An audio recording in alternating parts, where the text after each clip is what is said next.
कोई चोर चिल्लर है जो भाग जाएगा? चोर चिल्लर की बात है?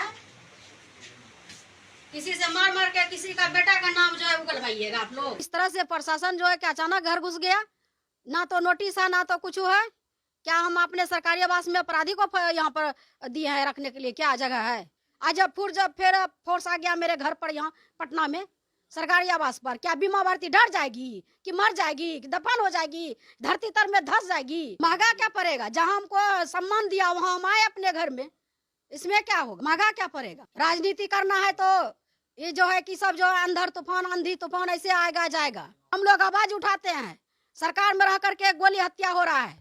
आज व्यवसायी का हत्या हुआ भवानीपुर में, तो हमारा पति सबसे पहले गया बाजार बंद करने के लिए, सबसे पहले आवाज उठाया। रुपौली विधानसभा में उपचुनाव होना है और ऐसे में देखिए एक तरफ बीमा भारती आज सुबह सुबह ही राबड़ी आवास जाती है तेजस्वी यादव और वहां पे लालू प्रसाद यादव और राबड़ी देवी से मुलाकात करती है, लेकिन जब वहां से वापस अपने आवास सरकारी आवास पे पहुंचती है तो रुपौली से भी प्रशासन पहुंच जाती है उनके बेटे की खोजबीन करने। लेकिन देखिए प्रशासन जो है सिर्फ पुलिस प्रशासन मौजूद रहती है, महिला प्रशासन नहीं नजर आती है। इसको लेकर के बीमा भारती काफी गुस्से में है और खूब भड़क रही है, कह रही है कि क्या बागी होना इतना बड़ा अपराध है। इससे पहले भी बीमा भारती को आपने देखा कि जब वो बागी हो रही थी और एनडीए की सरकार बन रही थी उस समय भी उनके पति को हथियार के मामले में जेल भेजा गया था। लेकिन अब देखिए उनके बेटे पे आरोप लग रहा है कि वो 5 लाख की सुपारी देकर व्यवसायी की हत्या करवाने की कोशिश कर रहे थे। अब इसी क्रम में जब प्रशासन पहुंचती है उसके बाद बीमा भारती भी काफ़ी गुस्से में हो जाती है। लेकिन हम एक तस्वीर दिखा रहे हैं प्रशासन की, देखिए किस तरीका से पूर्णिया और रुपौली से प्रशासन पहुंच जाती है। पटना की भी प्रशासन दर्जनों की संख्या में इनके आवास पे पहुंचती है। उसके बाद देखिए बीमा भारती भी काफ़ी गुस्से में है, कह रही है क्या हम अपने सरकारी आवास पे अपराधी रखते हैं, आतंकवादी रखते हैं? प्रशासन जो है जिस तरीका से तंग कर रही है, हम किस अवस्था में थे, क्या थे, नहीं थे, बिना नोटिस का कैसे प्रशासन पहुंच सकती है? हम उस पर जो है कहेंगे सरकार से कि इस तरह की जो प्रशासन पहुंची है उस पर कार्रवाई करे। क्या हमें जो है इतनी बड़ी सजा मिली है कि हम जदयू छोड़ दिए, जहां हमें सम्मान मिला है हम वहां जाएंगे?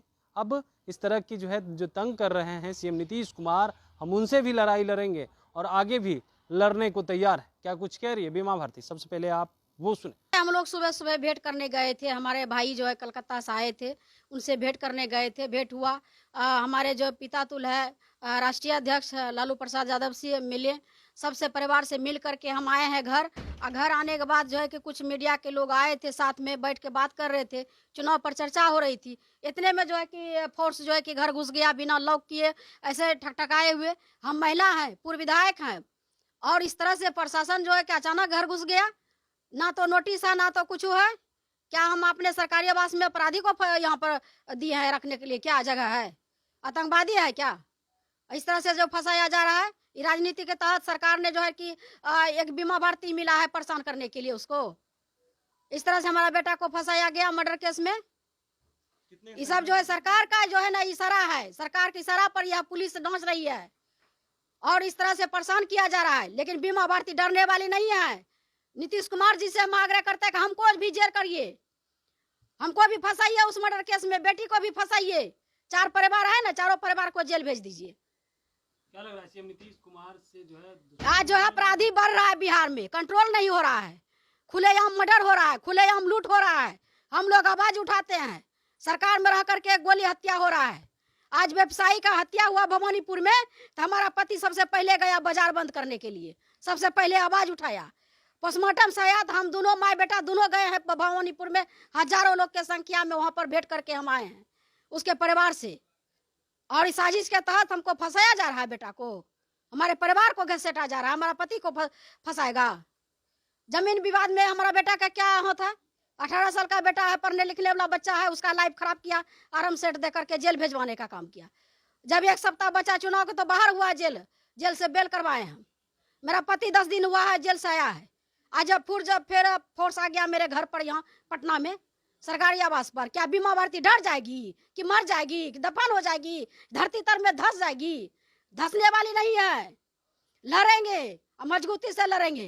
पुलिस बल जो आई थी वो क्या कह रहे थे? पुलिस बल आई तो किसको? हम तो पुलिस प्रशासन से यही आग्रह करेंगे, पूर्णिया के एसपी साहब से, कि निष्पक्ष जांच होना चाहिए। जो जांच में पकड़ाएगा, चाहे वो हमारा बेटा रहे कि हमारा पति रहे, कोई भी रहेगा जेल जाएगा।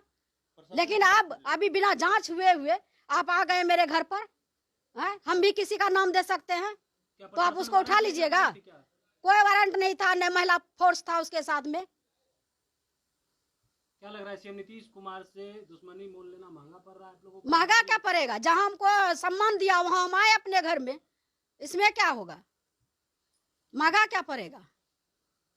राजनीति करना है तो ये जो है कि सब जो है अंधर तूफान आंधी तूफान ऐसे आएगा जाएगा, लेकिन बीमा भारती आंधी तूफान से डरने वाली नहीं है। सीएम नीतीश कुमार से लड़ाई करेंगे?